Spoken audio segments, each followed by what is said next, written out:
Okay, thank you all for coming. The way things worked out, I got chosen to go first, and that's not a bad thing, I guess. If I do a good job, well then these fellows will have a tough act to follow. And if I don't do such a hot job, then certainly after these fellows speak, you'll forget all about how crummy a job I did. So I'm in a pretty decent spot to begin, I think. It's an honor to be on this panel. Okay. When I was approached about this, as Brian said, I suggested I talk about some of the systemic fallout that will occur as a result of this election. And also what I said I'd do is I would preface my remarks a little bit with just some thoughts on the significance of this election before getting into the nitty-gritty of the political science analysis. So to begin, I mean, I do think this is probably one of the two most important elections, at least in my lifetime.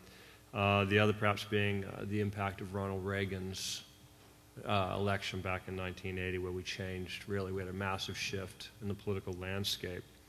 But if you look at this election, it's really been extraordinary. Voters have been energized from the beginning. Turnout is high. Young voters have registered and participated in extraordinary numbers. I don't know if you've been following, but the number of students looking to file absentee ballots is astonishing. It's a great, great indication of civic engagement. Perhaps most importantly, black voters have been energized in a way that they have not been, perhaps in decades. Senator Obama has manifested moments of brilliance. This has been a great, great event for American politics in general, and the Democratic Party in particular. And I think his candidacy really stands as a beacon of hope that in many ways we can signal, the end of perhaps some of the more divisive aspects of the troubling period of racism that we had in our political history. The Civil Rights era has been a victory, and we can look upon it that way to a point, and I'll talk more about that later. As well, I think this is a pivotal election for both parties. If anyone were to have suggested 4 years ago that John McCain would be the nominee, it would probably have been a reason to pause. This is the fellow who had to sue to get on the primary ballot in New York because of the opposition to him from the Republican mainstream. This is a fellow who has been known as a maverick, certainly represents an odd wing of the party. He's reached across the aisle to work with folks such as Russ Feingold. So if you look at that, that's one odd aspect of this election. If you think about how the party was divided as well during the primary, this isn't the Republican Party of Ronald Reagan or Lee Atwater. Mike Huckabee represented a pretty strong conservative Christian right aspect of the party. And then Mitt Romney appealed to a combination of interests. And this was something that Atwater was able to pull together, and now centrifugal force seems to be driving in different directions within the Republican Party.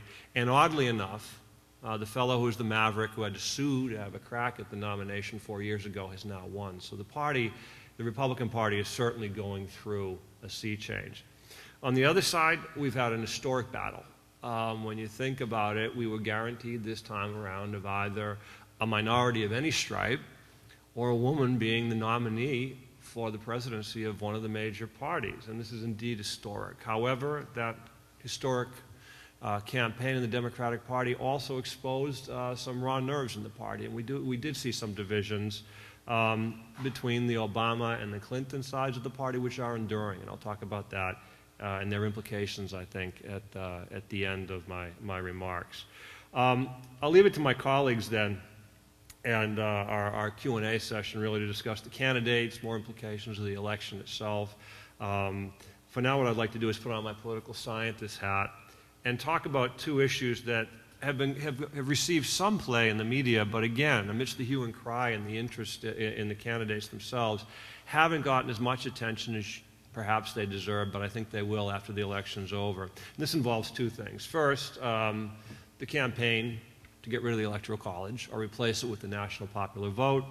And then second, what has come to be known as the Limbaugh effect and its impact on the nomination process itself.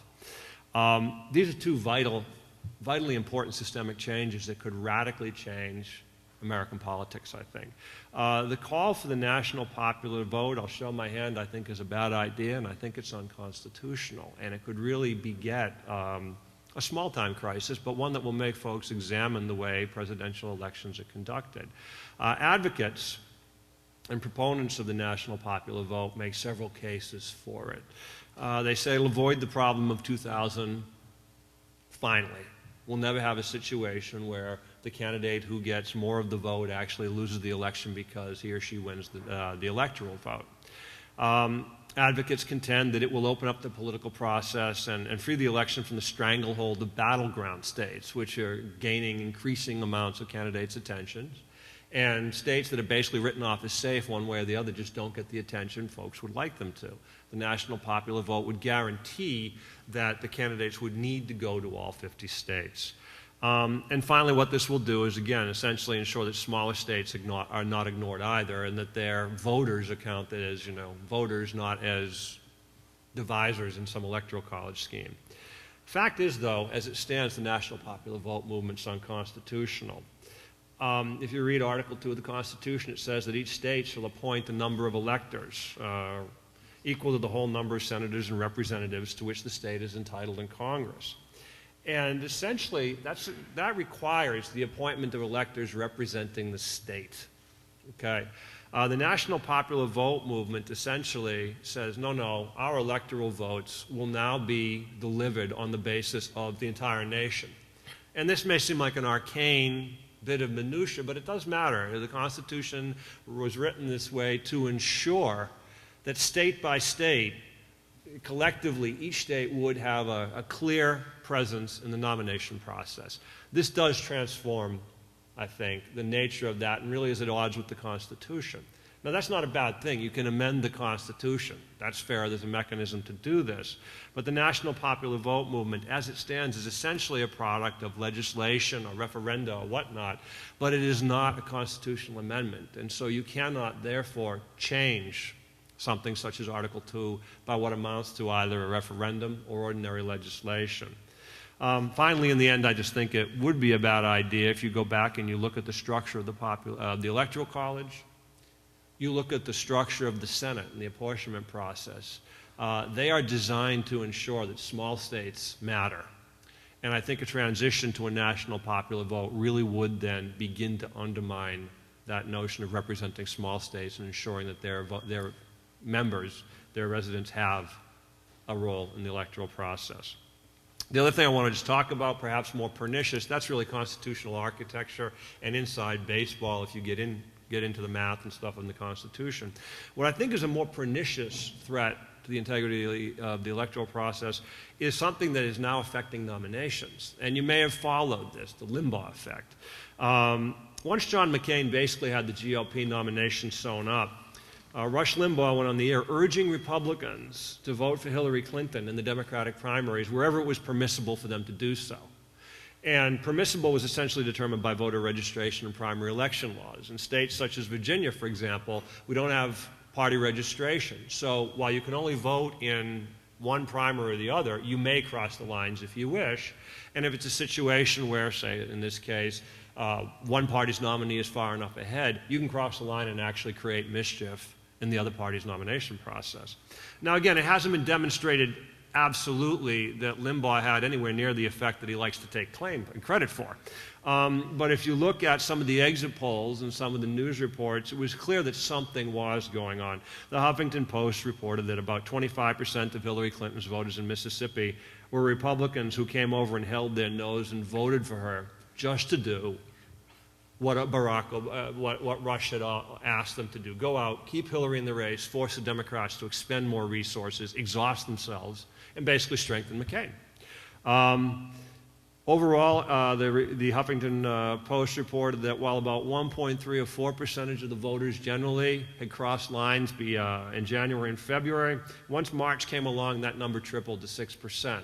Now, again, there's other reports as well. I won't go into all the numbers, but the bottom line is this. This was essentially a dry run, and if it can happen in these sorts of numbers, it can happen in greater numbers.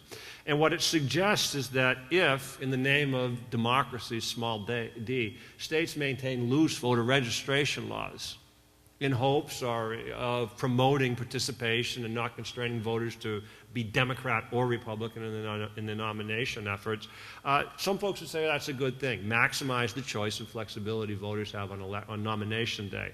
But in the end, it might be the case that there can actually be too much democracy. The price the parties could pay, as we see here, is essentially to run the risk of raiders coming in from the other party and essentially messing up your nomination. It was a small but non-trivial effect this time. And I think you'll see some movement, perhaps, to close the nomination process precisely to avoid this after the election is over.